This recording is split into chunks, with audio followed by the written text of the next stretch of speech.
Thank you very much for that kind introduction. I'm very happy to be here with you in Malaysia. Especially, this is my first talk here, so very delighted to be here. The way that I usually like to start any talk is the way that we usually begin any meditation session.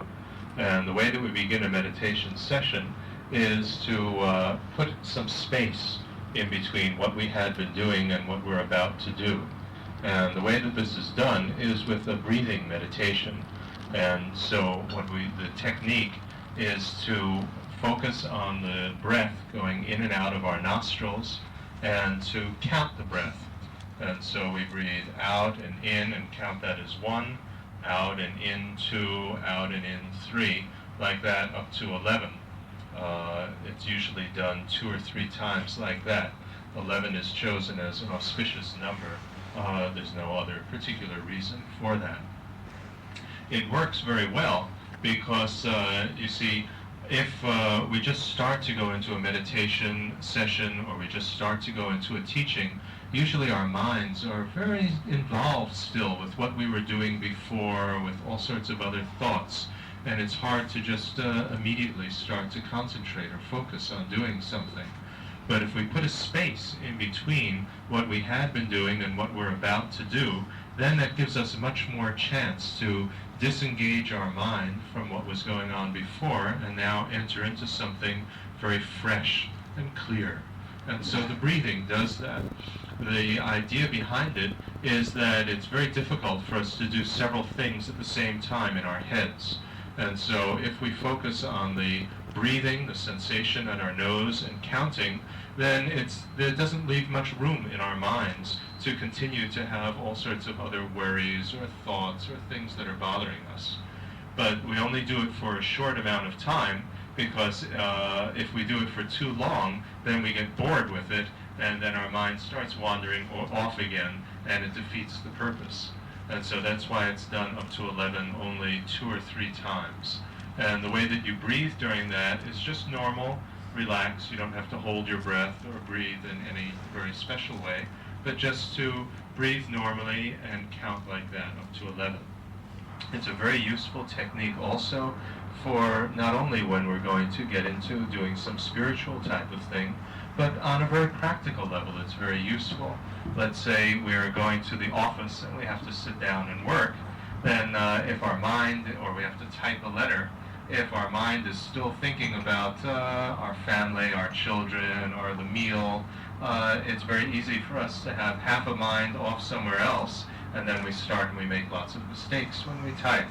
And so if we take that time out to just count up to 11 with the breathing before we start to type a letter or before we start to involve ourselves in doing anything practical, that also enables us to concentrate more and to go into it more clearly. It's also a very helpful technique for dealing a little bit with anger, because if we find that we're starting to lose our temper, we're starting to really get a little bit out of control with our feelings, if we focus on our breathing and count, then it tends to lessen that energy which is going into making us angry. So that even if we do decide to yell at somebody, the energy will be less strong if we've taken that space out to count the breathing like that. It also grounds us with our body, because if our minds are going off into anger, then we're losing contact really with the earth, with our bodies. And if we focus on the breathing, that brings us back down, which again helps us to relax. Many people think of Buddhism to have many techniques for relaxation, and often they think about meditation meaning only to relax. And of course meditation means a lot more than that. Often they think that the way to relax is to just sit and empty the mind and think about nothing, and to like space out, if you know that idiom from American English, just to have our mind in a daze. Well, that's not really the way to relax. That's a way to maybe fall asleep or something like that. But if we want to know what the teachings are in Buddhism for relaxing, this is really one of the main techniques, focusing on the breathing like that. It calms us down, and it does it in a way in which our mind stays clear, because we don't want to become dull when we relax. We want to be clear in our minds. So let's do this first. We'll focus on the breathing and count out and in. Just breathe through the nostrils. 1, out and in 2, out and in 3, like that, up to 11, and we'll do it twice. And then the next thing which is done is to set the intention and the motivation. Now, this is also a very important way to begin anything, not only a meditation session or a teaching, but even if we use our example of going to the office and starting to type a letter. If we set the intention beforehand that I'm going to try to concentrate, I'm going to try to do this for some beneficial purpose, then our mind goes into it a little bit more clearly. We have a little bit more confidence in what we're doing. That would be, let's say, with writing the letter. So the same thing here in terms of a meditation session or a teaching. We want to get the energy going in a certain direction. And the way that we get the energy going is by trying to feel something, to think something. And so often we'll have various verses which are recited. And these verses can be in any variety of languages. It really doesn't matter. But often what happens is that people just become involved in saying the words, and that doesn't do very much if you have no feeling there or no thought, because what is going to get the energy going in a certain direction is to generate a feeling, to actually feel this, to think this. And so often what I like to do is just forget about reciting the verses, but just try to get the feeling of I'm going to try to listen to this, I'm going to try to concentrate and listen to this in order to learn more about the various techniques for being able to develop myself, for being able to overcome my limitations, realize my potentials so that I can be of more benefit to everybody. And to try to feel that. This is a very helpful thing to do. It's helpful in the morning as well, for instance, when we wake up, just as we open our eyes, to set an intention for the day. Today I'm going to try to be a kinder person, to be more understanding towards others, not to get angry. These sort of things, if we start the day in this way, when we very first open our eyes before we actually get out of bed, well, that gets the energy going in this direction, rather than just falling out of the bed and groping for tea or coffee or whatever it is that we use to stimulate us to wake up. So let's start now also with setting an intention, which is, as I said, that we want to listen to this in order to learn more and more techniques, to be able to overcome our limitations and realize our potentials, to be able to benefit everyone. So try to feel that, think that for a moment. Now, today we're going to talk about Guanyin, or Avalokiteshvara. Avalokiteshvara is the Sanskrit, Guanyin is, as you know, the Chinese, and Chenresi is the Tibetan name. Now, I'm much more familiar with the Tibetan tradition, and so I'll speak more from that side of things. And Chenresi, or Avalokiteshvara, his name is something which is very interesting as to what it actually means. And what it means in Tibetan, it has 3 syllables. And Chen means eyes, and Rei is a piece of cloth, an old rag. And Si is to see, like the English word to see, or to look at others.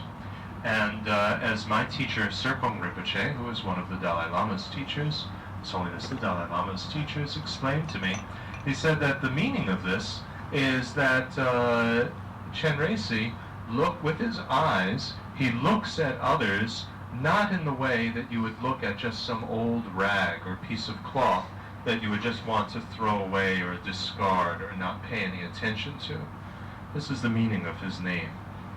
And I think a very good example of what that actually means in real life is to look at someone like His Holiness the Dalai Lama, who is a human manifestation of Chenresi or Avalokiteshvara.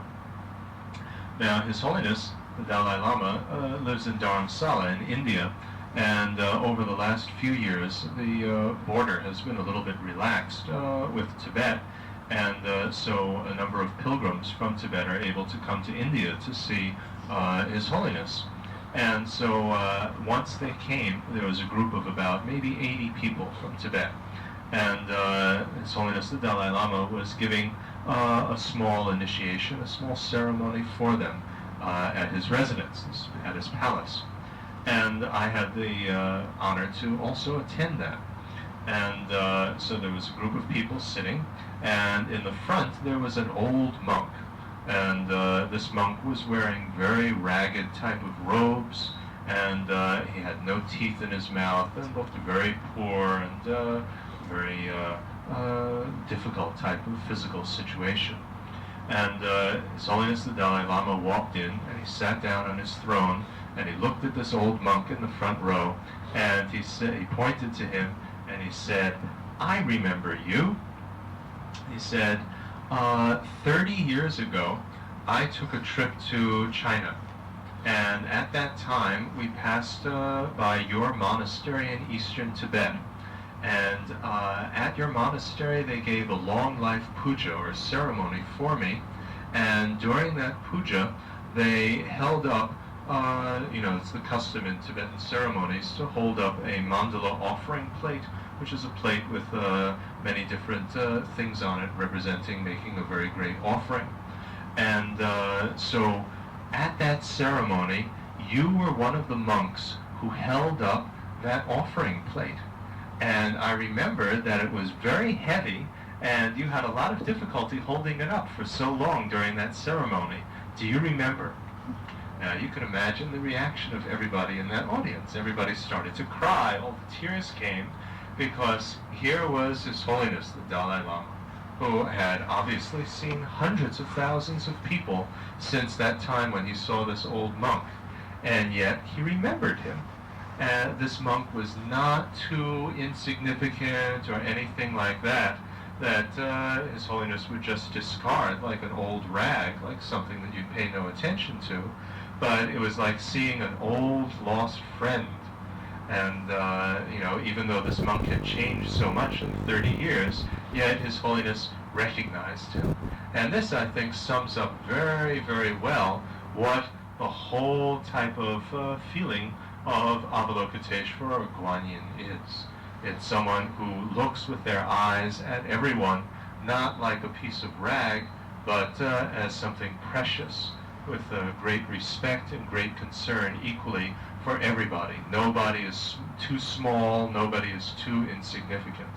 Everybody has this equal importance to an Avalokiteshvara or a Chenresi. So, what Avalokiteshvara is standing for then, or Guan Yin, is compassion. Now, this then brings up 2 points. The first is, what is compassion? And the other is, what is Guan Yin? Who is Guan Yin? And what is the relationship between the two of them? Now, compassion is the attitude of wishing for others to be free from their problems. What it is with our mind, we focus on other people's problems, and we develop a strong wish for that problem to stop, or for that problem to end. Now, the Buddha Shakyamuni taught about problems. He taught what's usually referred to as the 4 Noble Truths, or the 4 true things, or 4 true facts that are seen as true by any highly realized person. And first, he saw that everybody faces various types of true problems. Now, my background, my own training is as a translator, and I found traveling around the world that there's a great deal of misunderstanding about Buddhism. And the main cause for the misunderstanding about Buddhism seems to be from the words which have been chosen, especially in English, but then also going into other European languages. I don't know about Chinese, but at least in the modern times, the last several centuries, translations into the European languages, the words which were chosen are words that were chosen mostly last century by Victorian missionaries. And the words that were chosen have a very strong meaning in English, which is not the same meaning as what the original Asian languages are talking about, what the words in Sanskrit or Tibetan actually mean. So, for instance, when you talk about problems, usually we hear that about suffering. And so it sounds as though when you talk about Buddhism, it says that life is full of suffering, everybody has suffering, all these sort of things, and it gives the impression that Buddhism is very pessimistic. But that's not the case at all, because, it's true that the word suffering in English gives that meaning, because if you go to a wealthy person, a person who's comfortable, and you say, your life is full of suffering, then that person becomes very defensive, and they say, what do you mean my life is full of suffering? I have an air-conditioned car, I have a video recorder, I have this, I have that, and they're not receptive at all if we use that language. But if we say problems instead of suffering, well, this is something that everybody can accept, no matter who we are, how wealthy, how comfortable, what position we have, how many children we have. Still, everybody's life, to some extent, is going to have some problem or other. And so Buddha spoke about these things, problems. And the problems that we have come from a cause. They're not things that happen for no reason at all. But because if they happen for no reason at all, then life would be very difficult, wouldn't it? Because we wouldn't have any way of dealing with what's happening to us. But our problems do have a cause, true causes, and these are things which can be eliminated. And so it's possible to achieve a true stopping of our problems, that they aren't things that we're condemned to have to experience forever. And so we can have a stopping of them, and the way to stop them is to follow an actual pathway. And a pathway of practice would be to eliminate the cause. You eliminate the cause of the problem, we've eliminated the problem. And so it's a very reasonable type of approach that we have in Buddhism. We look at the problems that we have, we try to figure out what's the cause, and then in order to stop that problem, we get rid of the cause of the problem. This is the basic approach. And so here, when we're talking about Guanyin and compassion, what we're talking about is looking at problems here in terms of other people's problems and developing the strong wish for those problems to end, to stop those problems, which means, of course, that it has to be within the whole general idea of really taking other people's problems seriously and trying to find out what are the causes. Problems don't just go away by themselves, but to find the causes of their problems as well, and to try to put an end to their problems by getting rid of what's helping them to overcome the causes of their problems. Now, this whole idea of wishing for a problem to end in terms of other people's problems is based on what usually is translated as renunciation. Now, renunciation is a terrible translation. It's one of the worst ones in English, because it gives the idea in English that we have to give up everything and go live in a cave. That's what the word renunciation means, after all. But that's not at all what is being discussed here. Of course, we read about the biography of Milarepa, these sort of people, and they, in fact, did give up everything and did go live in a cave, but there's another word that's used for that, not the word that's usually translated as renunciation. And so what is being discussed with this word is a determination to be free from our own problems. It's looking at our problems and saying, enough already. This is stupid. This is boring. This is terrible. I have to get out of this. I can't take it any longer. And then really making up our mind very strongly, I'm determined to get out of my problems. That's what's usually translated as renunciation. So you see, renunciation doesn't really work. Determination to be free is a little bit better.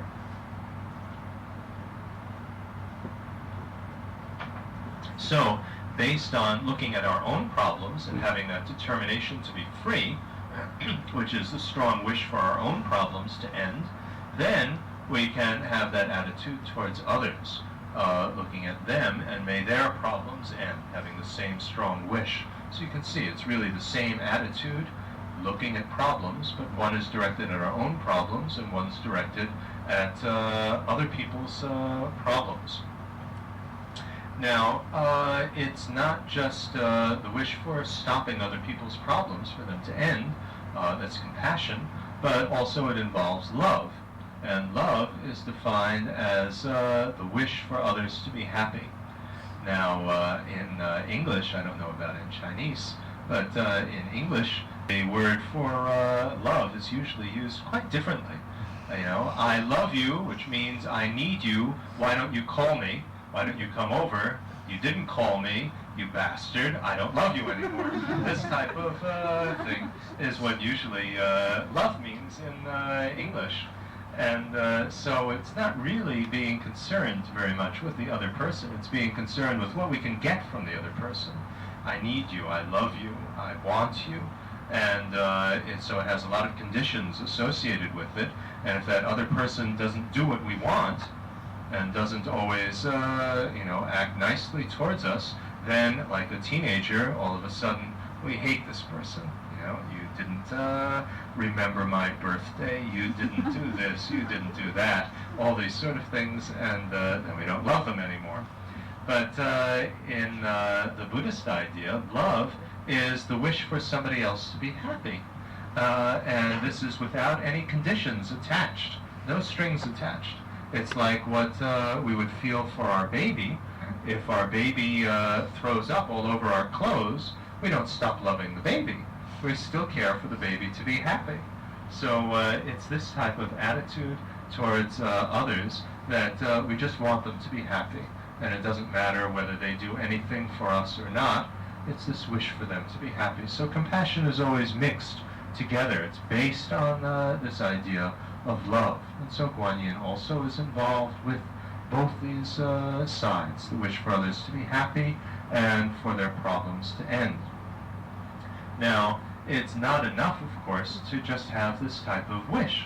You know, good wishes are very nice, but if, for instance, our child is drowning in the swimming pool, and or in the river, and we just stand on the side and we go, what a shame, I wish that somebody would help, I wish this wouldn't happen. That's not going to help our child. Obviously, we have to jump into the water and save them. And so it's necessary to go one step further than just having these nice wishes of love and compassion, but to develop what's called an exceptional resolve. It's to resolve that I'm going to do something about it. I'm going to actually try to help others. I'm going to try to help them overcome their problems, try to bring them happiness. It's what His Holiness the Dalai Lama usually refers to as universal responsibility. It's taking responsibility ourselves on a very universal level to help others, to do something. And this also is very much what Guan Yin is involved with. Now, if we look at ourselves and we ask, well, do I really have the ability to help others? Can I really help them the best? Then honestly we have to say, well, no, I can hardly help myself. I'm in a pretty difficult situation. And so how can I actually help others the best? Well, the only way that I can do that is if I overcome all my limitations and realize all of my potentials. Because the way that I am now, I'm quite limited. My body is very limited in terms of how can I help others. If I get tired all the time, or I'm sick, I'm weak, or I'm very nervous, with all this type of difficult energy, it's difficult to help others. But I do have a lot of potentials in this area. It could be something that I could develop more. Or my speech, my ability to communicate is very limited. And so I try to help others, to explain to them, but they don't understand me, or they get the wrong idea, or I try to talk to my children and they don't listen to me, I say the wrong things, or I don't know when to shut up, I say too much, and the other person gets very annoyed with me, or I say too little and the other person gets a very different idea of what I really mean. All these things are limitations in my ability to help others. But again, I have more potentials in this area. This is something that I could grow with. If I could communicate perfectly, if I had no limitations in my speech, if I had no limitations in my physical energy in my body, then I'd be able to go anywhere, do anything to help others. I'd be able to speak clearly, communicate perfectly. I'd know exactly what to say, what advice to give. That would be great. I'd really be able to help others the best. Or if I look at my heart is very limited because I'm always on an emotional roller coaster. I'm going up and down all the time. I see someone that's very pretty, very exciting, and then I'm all excited about that, or then they do something that I don't like, and then I'm feeling very negative about them. There's some people I'm very attracted to, other people I find very obnoxious, and just want to be away from them. All these sort of things. Somebody's turning over their tape. All these things are make me limited in my ability to help others, because if I'm always on an emotional roller coaster up and down, then sometimes my energy is up, but sometimes it's down and I can't help others. But if I could have even energy, if my energy could be clear, if it could be open towards everybody, then if my heart could be open towards everybody, then this is obviously going to allow me to help others the best. Also, my mind is very limited in terms of what I understand. Now, it doesn't mean, well, I don't know the name of every insect in the world. That's something which is quite trivial. But how about knowing what other people are thinking, what other people are feeling, to understand others? This is something which really I'm very limited in my understanding. But if I could really understand everybody and understand what they need, what they're thinking, all these sort of things, then I'd really know how to help them the best. So these are, I have potentials in that area, and if I could work to clear out all these limitations, and if I could realize all my potentials and evolve further, then I'd really be able to help others the best. Now, obviously our attitude is something which can affect this very much. It's quite interesting because if we look at our ability to help others, our energy, well, let's just look at our energy first of all. That's something like, let's take an example. We come home from work and we're completely exhausted, completely tired. And we lie down in bed and we say, that's it, sorry, end of the day, out of business, and I'm not going to get up until the morning, finished, right? Now, if we only have ourselves to take care of, then we can do that. There's no problem, there's no difficulty. But let's say that we're a parent and our baby falls out of bed and is screaming and crying on the floor. Now, we don't say to the baby, tough luck, baby, I'm too tired, I'll pick you up in the morning. No matter how tired we are, we all have the energy to be able to get up and take care of our baby. Why? Because we have love, we have concern for our child. So like that, if we have this love towards others, if we have this concern towards others, we do have much more energy than we think that we did have. Because we thought that we were completely exhausted, we couldn't get up. But when there's that need, we do have the energy. The energy is there to be able to help others. It's all a matter of a motivation, a matter of concern for somebody else. Or look at our ability to communicate. If we are in a foreign country and we don't know the language, then we find that it's very difficult to communicate. But if, for instance, we have to go to the toilet or we're hungry, then it doesn't matter. They could be speaking Martian or something like that. We figure out some way to be able to communicate that. We have some ability. And if we're traveling with our child, with our baby, and our baby is sick and needs some medical help, then for sure we're going to figure out some way to communicate that. We have to, because our baby is sick. Our baby has to have help. So like that, if our concern is for someone else with love and compassion and care, then we are able to communicate better. We figure out a way to do it.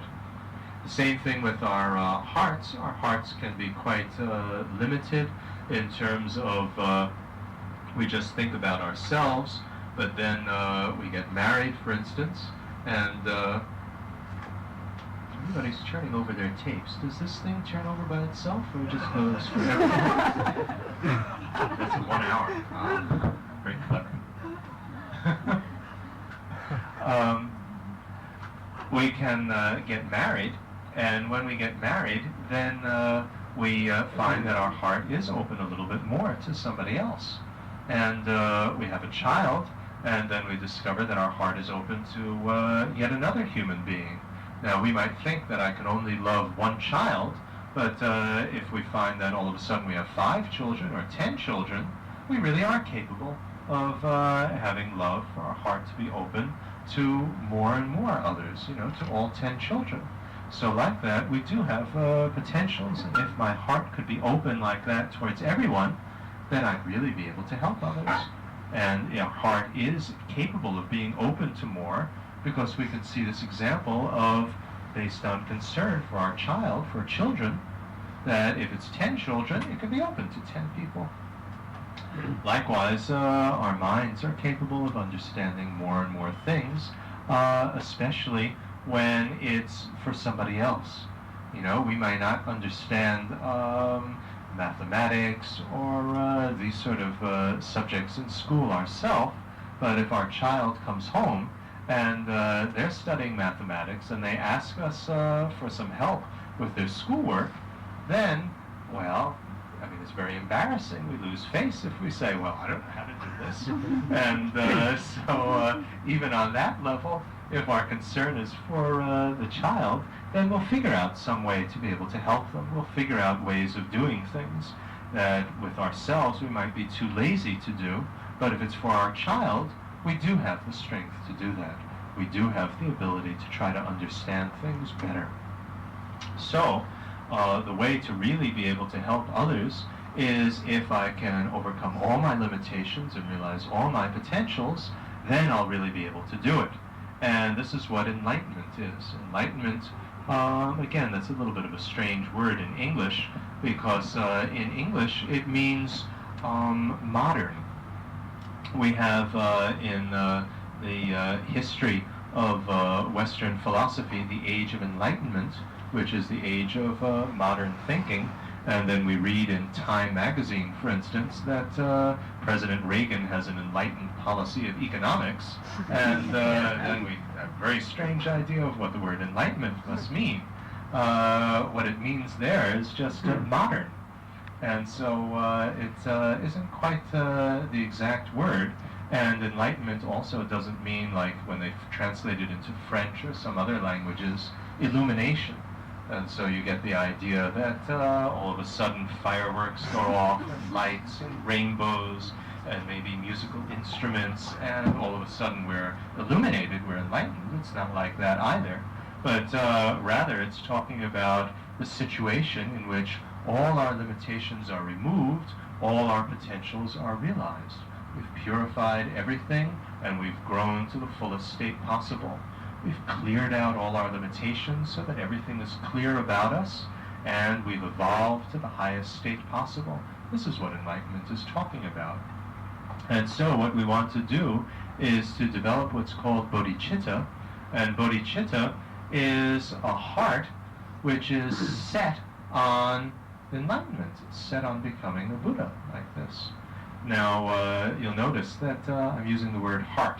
And also in this discussion, I've been talking about heart and mind as 2 separate things. Now, normally we hear about body, speech, and mind, But mind in English means just usually the intellect, the rational way of thinking.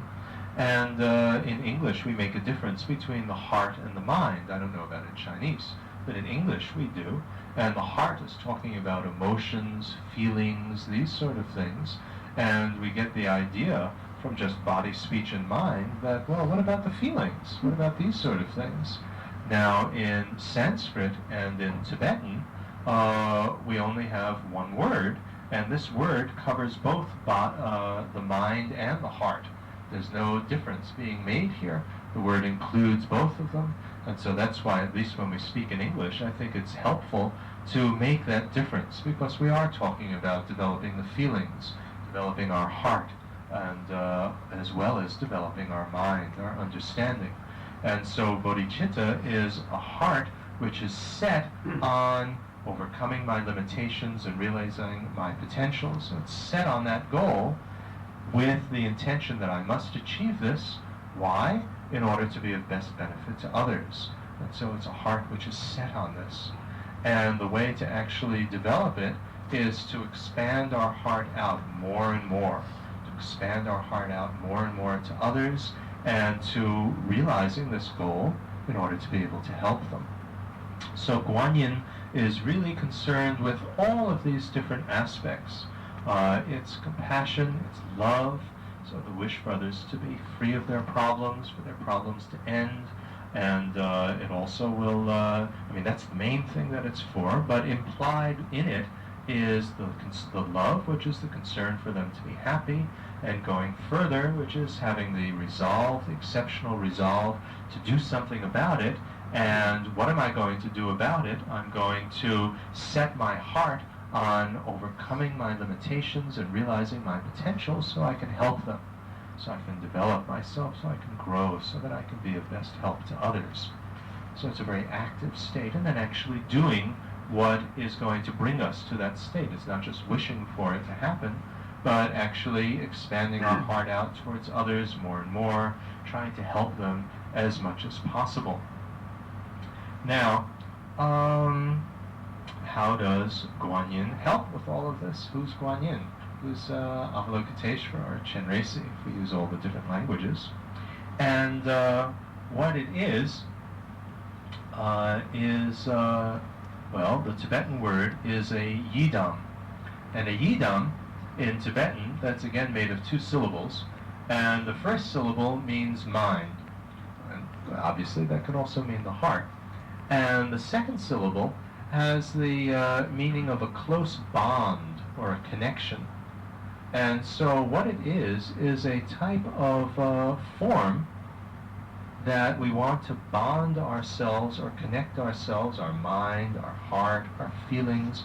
We want to connect with it. We want to make a very close bond so that we can actually become like that. Right? So this is the whole connotation of what it is. Sometimes it's also referred to as a deity.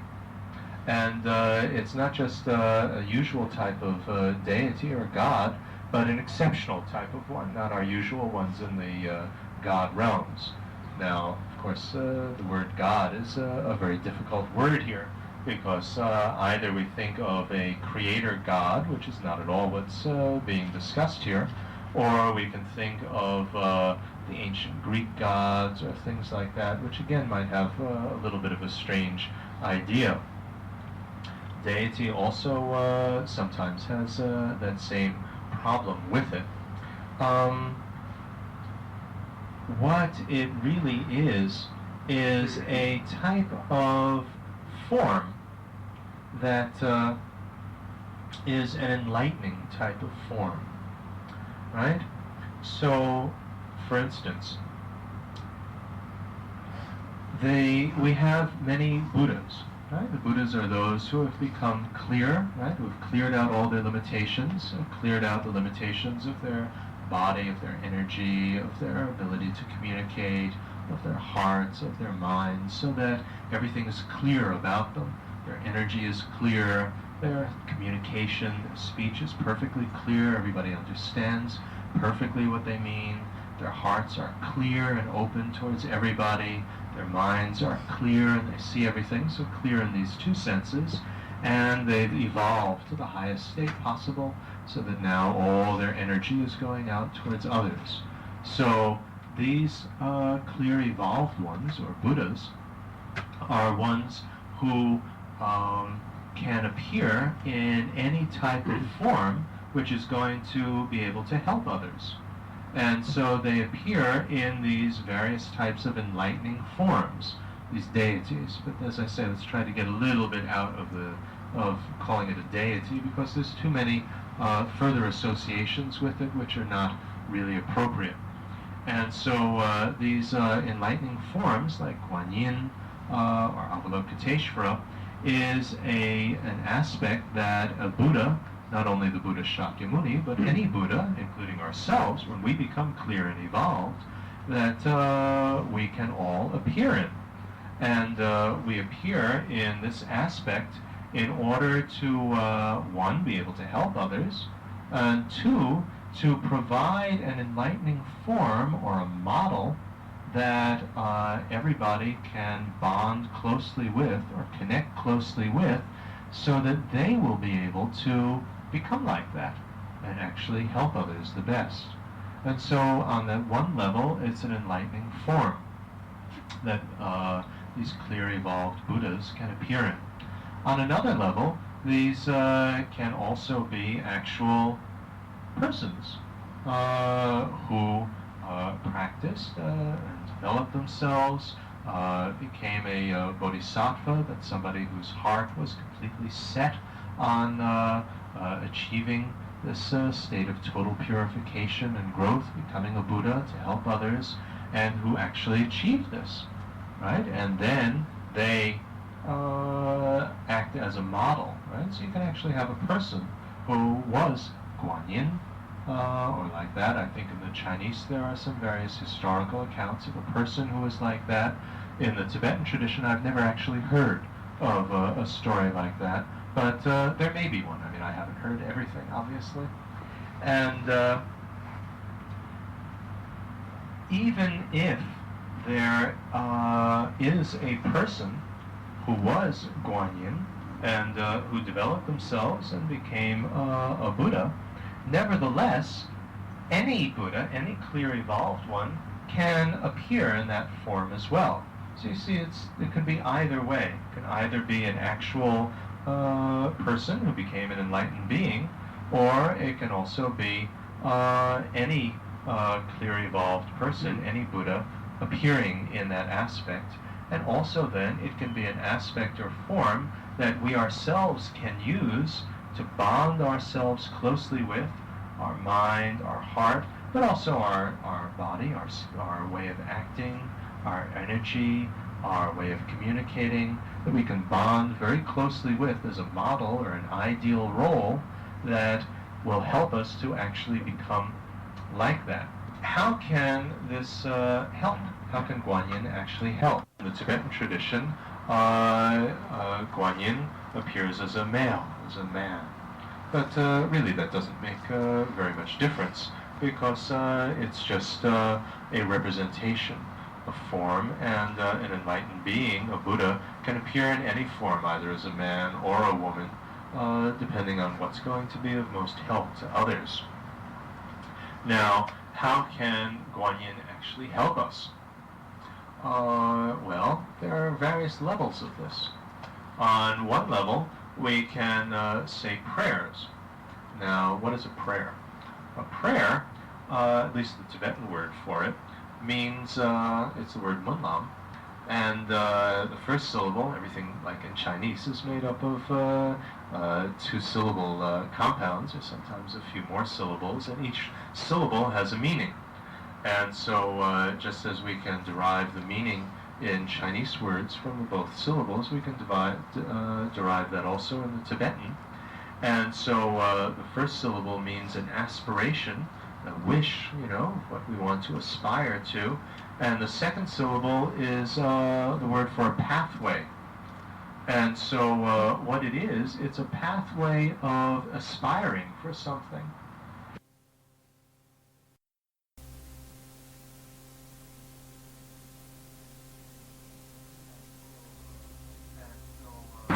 And so what it is, it's a pathway of aspiring for something.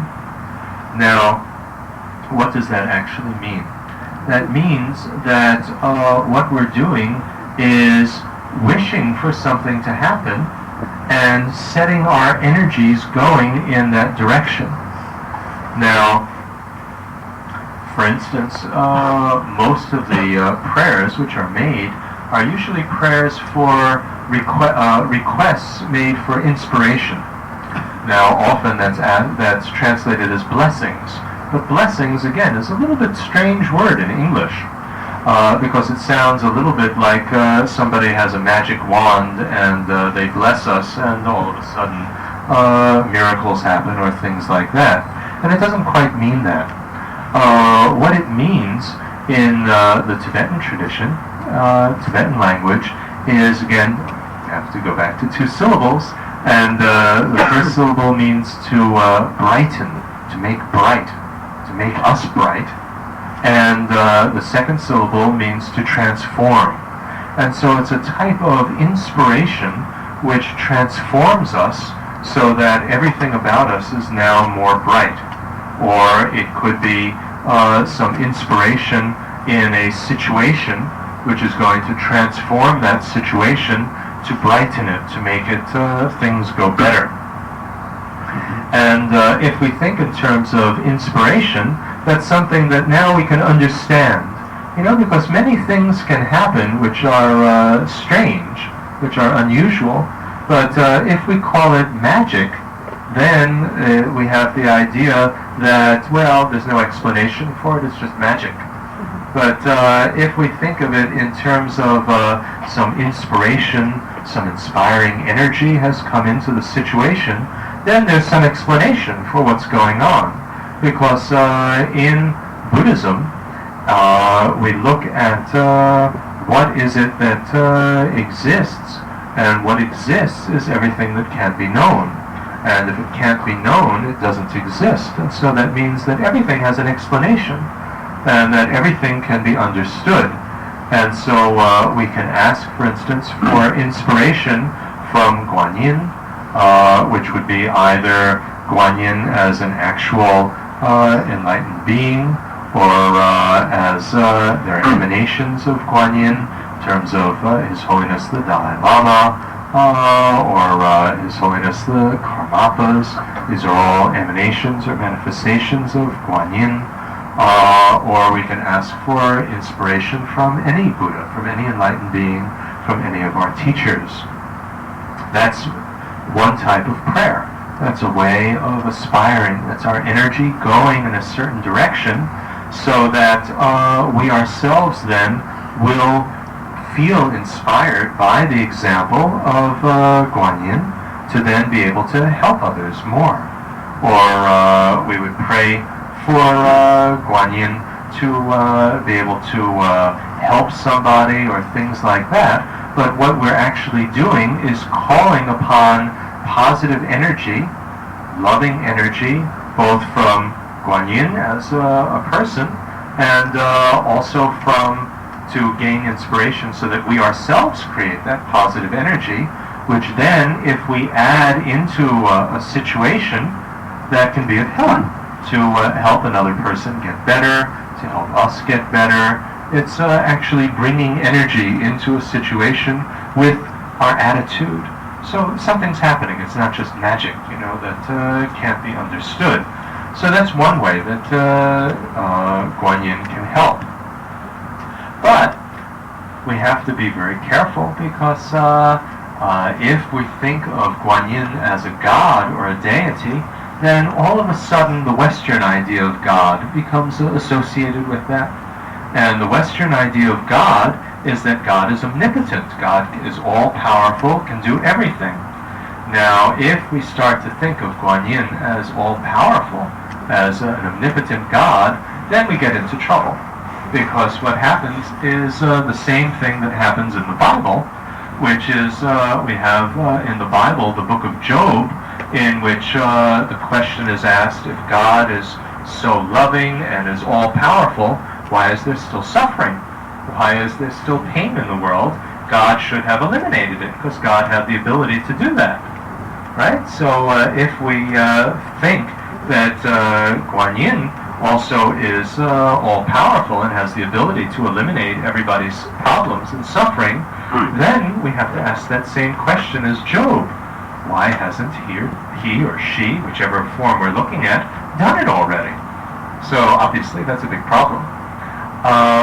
The answer to it is that because it's not possible, because there is no such thing as becoming omnipotent, having this great power, because Guan Yin, of course, has that love, has that compassion to want to help everybody, to want to make everybody's problems disappear, but it's not possible to just do it for everybody. Otherwise, if Guan Yin had that power, it would have happened already.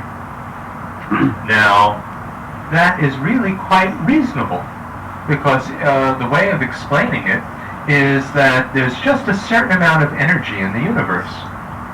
And the energy is, there can be different types of energy, and one type of energy is the energy of karma. Now, karma doesn't mean fate or destiny. Unfortunately, in English, it's come to have that meaning for a lot of people. Somebody is hit by a car, or their business goes bad, or something like that, and we say, oh, tough luck, that was their karma, that was fate, that was destiny. Well, that's really the whole idea of God's will, isn't it? And we're not talking about God's will when we're talking about karma, but rather we're talking about impulses. An impulse that comes to the mind, like, why did that impulse come to somebody's mind to cross the street just when they would be hit by the car and not 5 minutes earlier or 5 minutes later? Why did the impulse come to somebody's mind to make a certain business decision which then made their business go bad? Or for the impulses that came up in the place in which they were living, which also was involved with the business going bad. It's talking about impulses, energy, these sort of things, not fate, not destiny. And so the energy of these impulses, well, that's just a certain amount of energy. And on the other hand, there's the energy from the enlightening influence that all the clear evolved ones or the Buddhas can exert on us, like Guan Yin. Guan Yin can exert a very positive energy, a positive influence on everyone, but that's just a certain amount of energy. And the energy of their own impulses, their own karma, is also there's just that same limit of it. So one can't overcome the other by nature. What has to happen is that people have to be receptive. There has to be some sort of connection there. Otherwise, it's not going to happen. And so there has to be the connection of being very receptive to Guan Yin, being very open, making prayers, making requests, these sort of things. Then somebody can be helped. Or if we have a strong connection with somebody else, then we can help them, through this power of compassion, the power of Guan Yin. But it's not omnipotent. The other person has to be receptive as well. There has to be many factors complete for it to work. Otherwise, we're going to get very discouraged. We're going to get very superstitious and think that, all I have to do is pray to Guan Yin for $1 million, and because I need it, and all of a sudden, I find, come on, it's 5 minutes, 10 minutes, my $1 million hasn't arrived yet. And so then we get very discouraged and we think, this Guan Yin can't help me at all. We have to be a little bit more realistic. Things don't happen like miracles. Things happen when there are connections, when there are causes, and Guan Yin can contribute as one of the causes, the inspiration from Guan Yin, the positive energy, these sort of things, but we ourselves have to actually do something to help. It's like, as my own teacher, Sergon Rinpoche, used to explain, we can pray to various deities, the god of wealth, in order to make money, for instance. But if you just do that and don't actually do anything to try to make money, it's not going to happen. The money isn't going to fall from the sky. It's something which can just contribute to our own hard work. I mean, we have to put in the hard work, and some more positive energy can come, for instance, from the god of wealth to make things maybe go a little bit easier. But the burden to do the hard work is on ourselves. We can't just put everything in the hands of this type of deity. The same thing with being healed. If we're sick, we don't just pray to Guan Yin or pray to some deity and think that that's enough. As my teacher always said, well, you have to go to a doctor and take medicine. Now, sometimes that medicine is not going to work. Sometimes it will work. Well, what will be the difference? The difference is the prayers. The difference is the help from Guan Yin or the help from whatever deity we turn to for help. But it has to be, what it does is it adds more conditions for the actual medical treatment to be more helpful, to work more easily for us. So it's this type of way that we can look at prayer. We shouldn't think of it in a very superstitious type of way, but rather that it's asking for more energy to come into the situation, both from Guan Yin, but also energy in myself to gain inspiration so that I can add more positive energy to the situation, and then actually join that with doing something practical to improve the situation. That's how Guan Yin helps. So that's one level of help. That's prayer. Now on another level, what it can help us to do is to develop these qualities ourselves. Because as I said, Guan Yin, as everybody knows, is the manifestation or the form of compassion, of the wish for others to be happy and for others to be free from their problems, this sort of thing. And that involves us with Tantra practice. Now I think, I understand that many of you have received initiations for Avalokiteshvara or Chenrese or Guan Yin, whichever name we use. And what that's involved with is actually, how can I become Guan Yin? How can I actually develop myself to the point where I have this tremendous compassion and I have this ability to be able to help others. And so it's a form, like all the other enlightening forms, like Tara or Manjushri, there's lots of them, which are going to help us to become a Buddha, to become clear and evolved. Now, how does that actually work? On the one hand, what it's doing is, you see, in order to become clear and evolved, become a Buddha, we have to have both the body and the mind of a Buddha. And so by imagining that we have already a body like that of Avalokiteshvara, then it acts as a cause for us to be able to achieve that. Because you see, what's going on is we are rehearsing with these tantric practices. If we want to be able to dance in the ballet, then, well, first we have to learn how to dance, obviously. And so we have to, likewise, if we want to become enlightened, if we want to become clear and evolved, we have to first have this, we have to have concentration, we have to have a direction in life, or refuge, we have to have our heart expanding out to everybody, with compassion, with love, with this bodhicitta, our heart set on reaching this, our fullest potentials, to be able to help everybody. We have to have the understanding of reality. We have to have all these sort of things. That's like learning how to dance. But what's going to actually be able to bring us to the dance most quickly is that final dress rehearsal, in which we actually now put on the costumes and we actually practice doing the dance itself. And this is what Tantra is involved with. It's like doing a rehearsal. We're using our imagination in order to imagine now that we already have all these qualities that we're going to have when we are actually clear and evolved, when we've actually become a Buddha. And so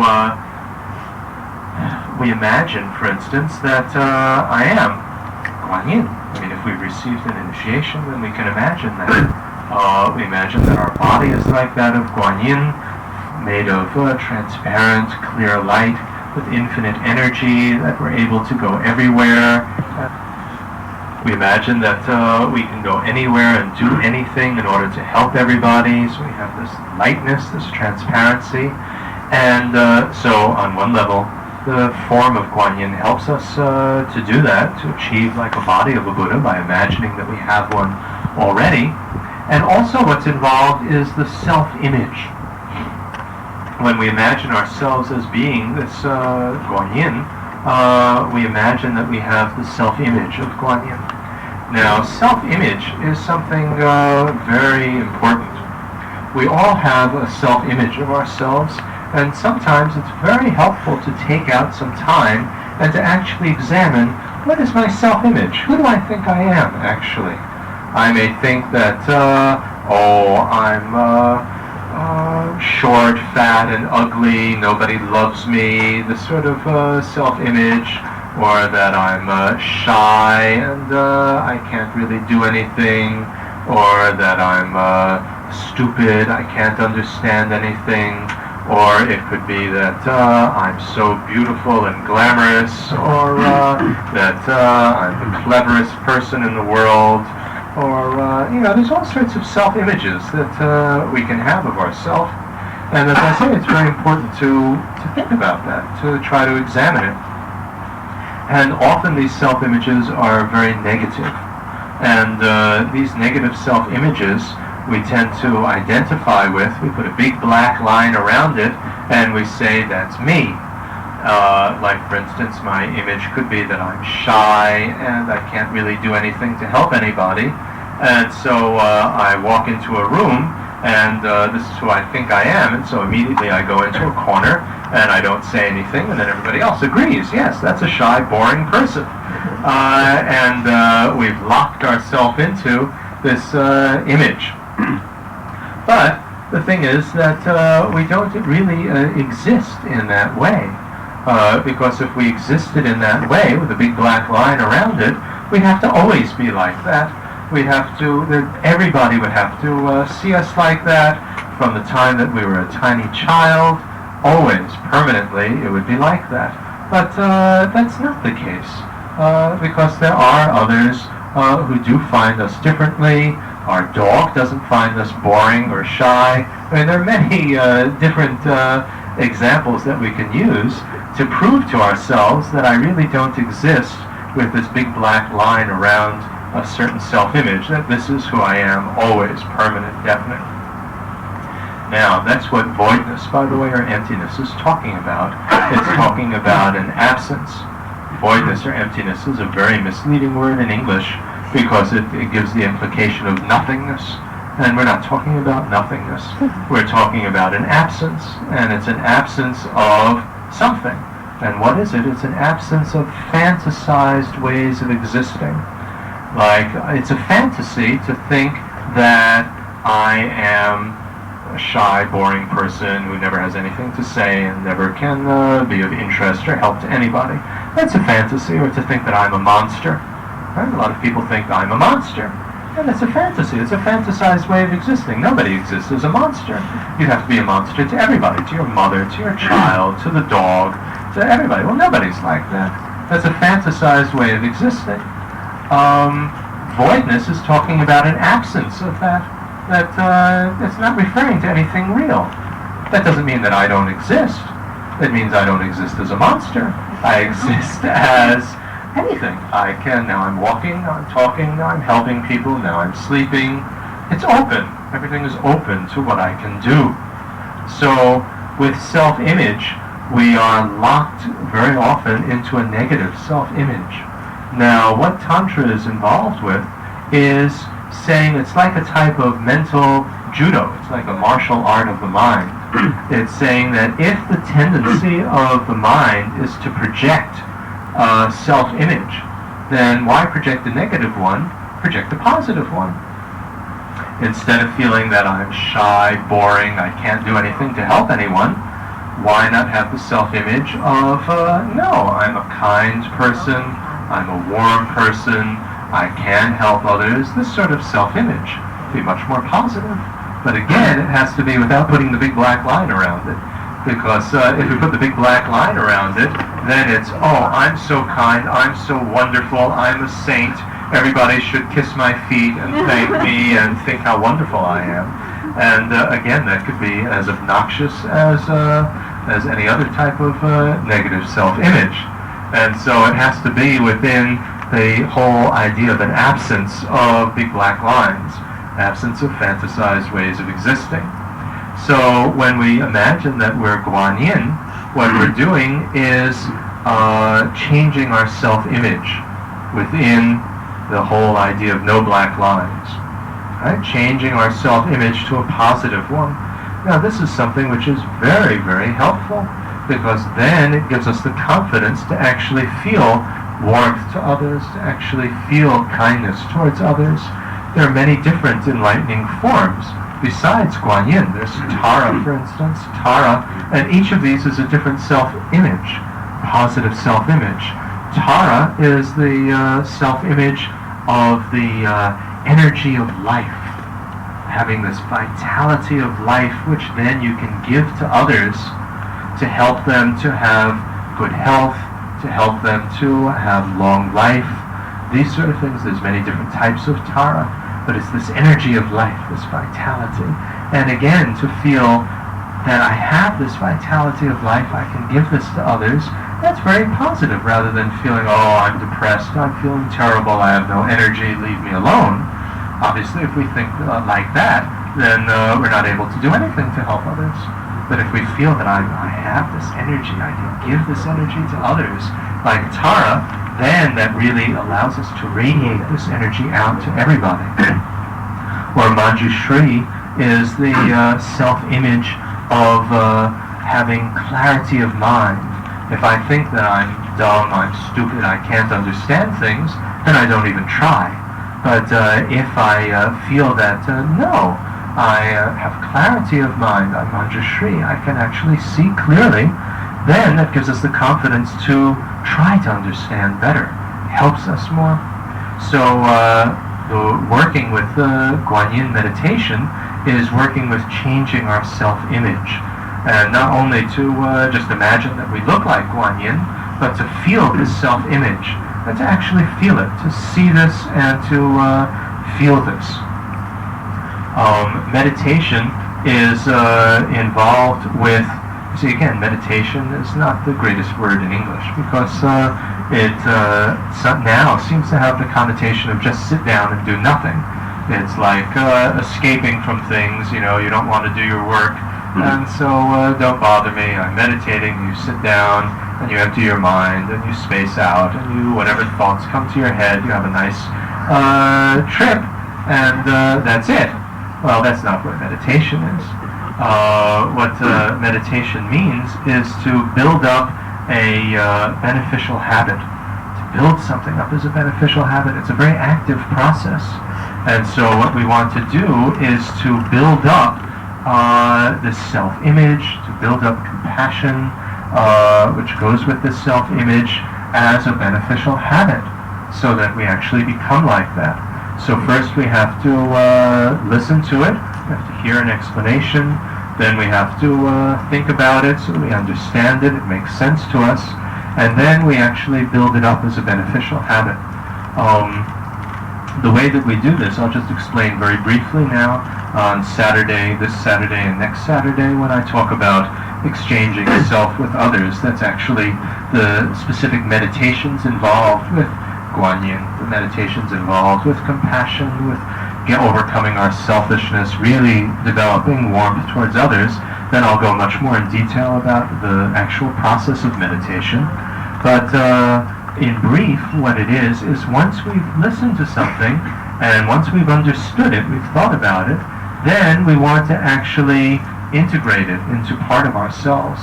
And so hearing is like if we're eating, we have to put the food in our mouth, and then thinking about it so that we understand it is like chewing, and meditating or building it up as a habit is digesting it, integrating it, making it part of ourselves. So we do that first by reviewing. So we review. Let's take an example.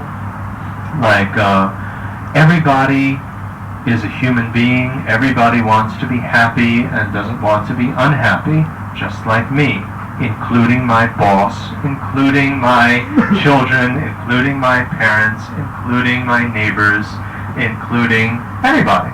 Anybody that I might have difficulty with, they too are a human being just like me. They want to be happy, they don't want to be unhappy, and they have the same right to be happy as I do, the same right to be free of their problems as I do. Now that's something which we hear about, think about it, is it true? You know, there may be this obnoxious person at work that I don't like, but are they a human being, or are they some monster with horns? We think about that. Well, actually they are a human being. Do they want to be happy? Yes. I mean, they are maybe speaking in an obnoxious way to me, but why are they doing that? They're doing that because they want to be liked, they want to be accepted, they want something from us which are going to make them happy, and they don't want to have their problems. And so their motivation is the same motivation as my motivation. They may not be skillful, and therefore they're obnoxious, but still they're a human being, just like me. My boss is a human being just like me. If I'm always afraid of my boss and, live in fear like that, well, that makes it very unpleasant for me. It makes it very difficult for me to relate to this person. Now, they're my boss. I must treat them with respect. But also I must look at them as a human being. And as a human being, then, you see, respect is very different from fear. There's no reason to fear them, to have this very tense negative reaction. So we think about all this. Does it make sense? Yes, it makes sense. Then meditation is to review that, so we review it, and then we want to actually see that and feel that. That's usually translated as analytical meditation and formal meditation, but those are terrible terms in English. Anyway, what it's talking about is to feel something and to see it. The first one is to see, the second is to feel, So, like we were talking about doing a rehearsal or practice, this is what meditation is doing. So it would be, for instance, to imagine this person that is obnoxious, that we have difficulty with, and to actually see them as a human being, to practice seeing them as a human being, and then to feel that way towards them, to practice seeing them with patience, to see them with kindness, and to feel that way towards them. This is what meditation is, a very active process, and that builds up the beneficial habit of then regarding them as a human being, not as a monster, or not as, whatever it is that really gives me difficulty in relating to them. If I can see everybody as a human being, then I can start to relate to them in human terms that everybody has feelings, everybody has likes and dislikes, this sort of thing which allows us for better relationships with other people. Our customers are all human beings. They're not just people to make money off of. So this type of way of looking at everybody as human beings is very helpful in terms of our attitude, because if customers feel that we're just looking at them as a way to make money, and we're just trying to exploit them, then they get a very negative feeling from us. And they might not want to go to our store, for instance. But if when they come to our store, they can sense, because people aren't stupid, people can sense our attitude towards them. If they sense that our feeling towards them is that they're a human being, we have respect for them, we have a warm feeling towards them, We want them to be happy. We want them not to have problems with our product or with anything. Then this makes for a warmer atmosphere in the store and allows for things to go much nicer. People feel better when they come in. So on many levels, it's very helpful. And the way to do that is to practice. To practice. That's what meditation is. Build it up as a beneficial habit. Seeing others in our mind, in our imagination as human beings. Not as just, a way to make money or monsters or whatever. And to feel that way towards them. That's what is involved here. So with Guanyin meditation, what we're doing is we're trying to develop this self-image of having this warmth, having this kindness, and to actually feel that way about ourselves, to see ourselves that way and feel that way about ourselves.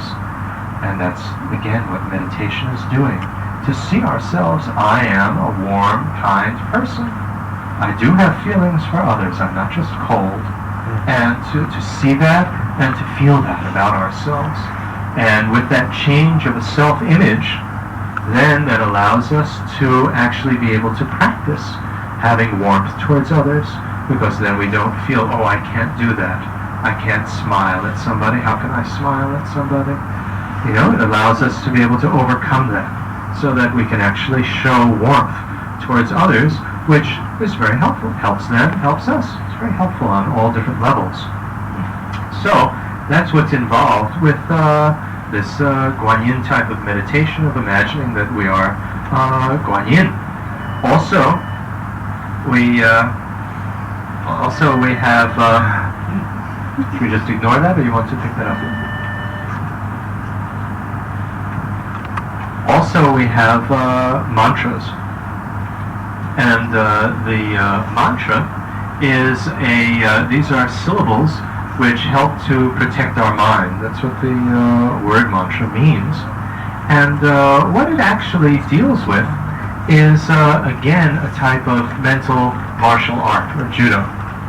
We tend to very often have a lot of verbal energy in our minds. We're always talking to ourselves, and we're like a radio commentator. So we're going along in the street and, oh, there's a pretty looking person. Oh, what an ugly nose that one has. Oh, I wish that I could have that type of shirt or that type of dress. Wow, it's hot. And we're just constant chattering to ourselves like that in our heads. And if we're not doing that, then we're singing. So we sing songs all day long.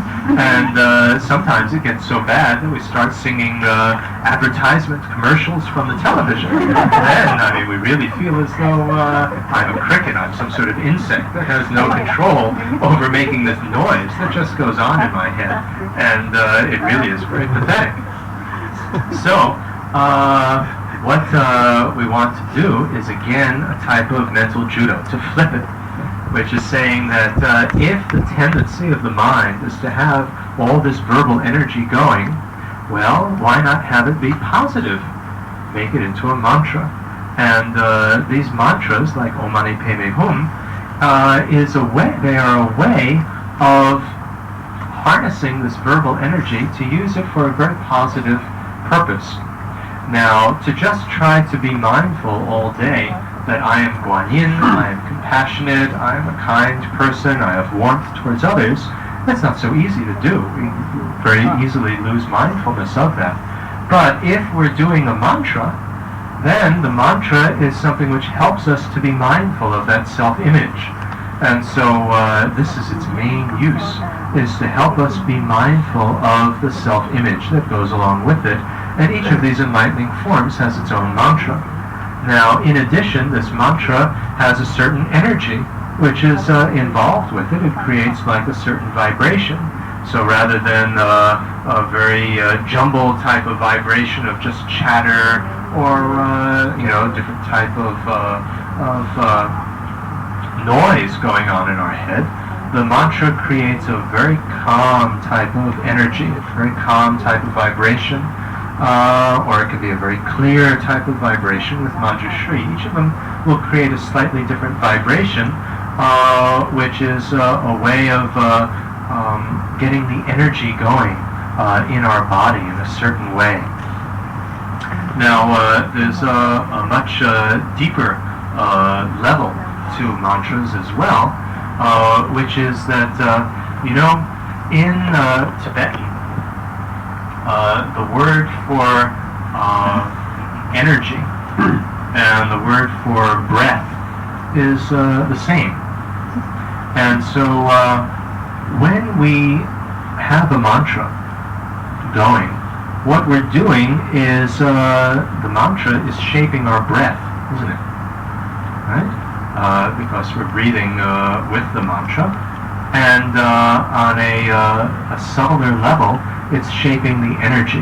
Like even when, for instance, the way that we're breathing is very much associated with the type of energy that we have. If our energy is calm, our breathing is calm. If our energy is very nervous and excited, then our breathing is very nervous and excited.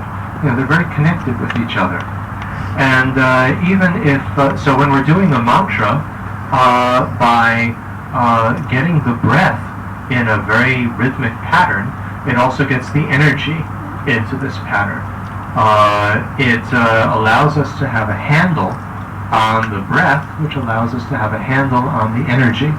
And even if we're just doing a mantra in our head, that also is involved with getting a handle on the energy. It creates a certain amount of energy.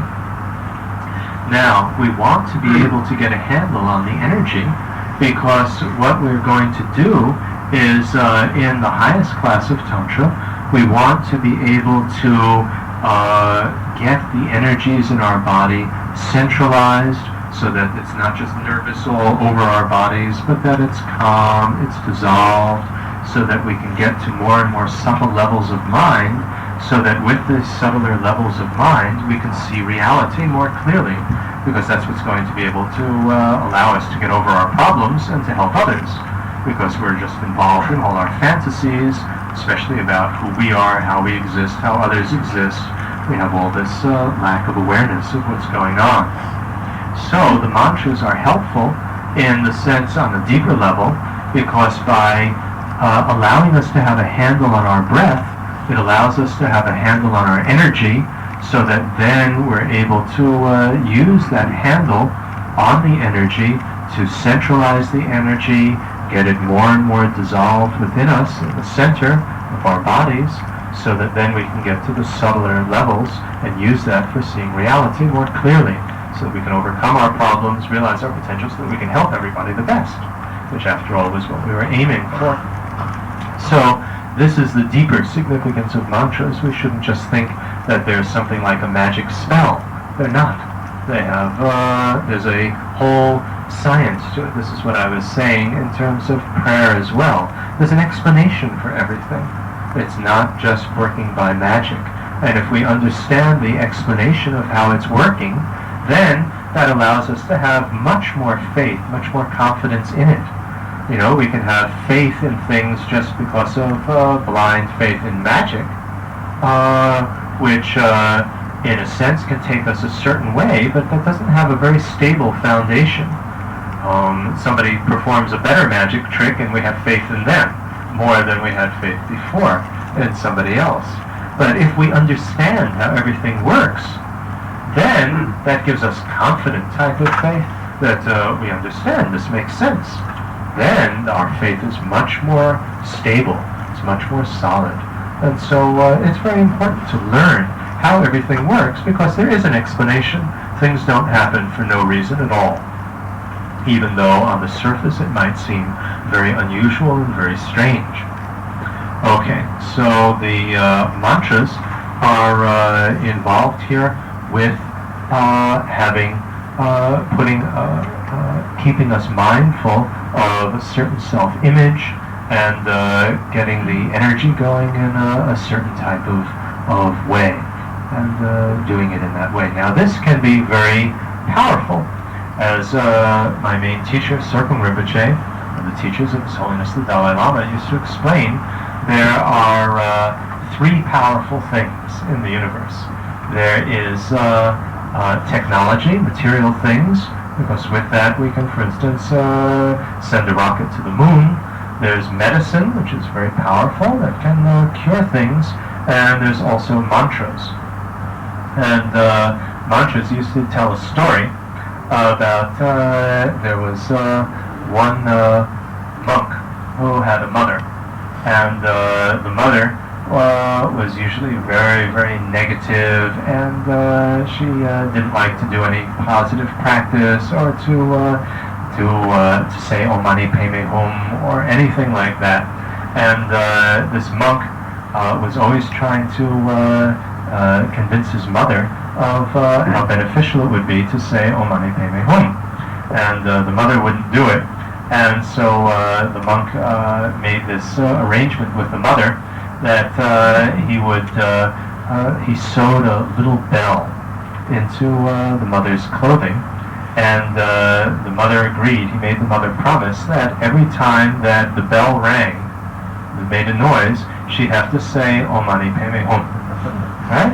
And so he made this arrangement with his mother, and his mother protested, but after all, she agreed that she would do that. Well, after that, she used to walk very carefully so that her clothes never would shake or anything, so it wouldn't make the bell wouldn't ring or anything like that, so that she wouldn't have to say Om Mani Padme Hum. But if she lost her mindfulness of it, then it would make a sound, and then she would say, "God damn it, Om Mani Padme Hum." So anyway, she was doing this, and she got into this type of habit. And after that, she died later on, and she was reborn in one of the worst realms, in one of these joyless realms, like the hells. And she was in a large cauldron in which she was being cooked, in molten metal. And there was somebody who was stirring the pot with a big stir, and the mother was reborn. She was in there, and this stir banged against the side of the pot. And when it banged against the side of the pot, it sounded like the bell. Right? And so from inside the cauldron, you heard, "God damn it, Om Mani Padme Hum." And because she had built this up as such a strong habit, right, of doing that, and as a result of that, of saying this mantra, whenever this sound happened in this cauldron, she was able to get out of this joyless realm much more quickly than before.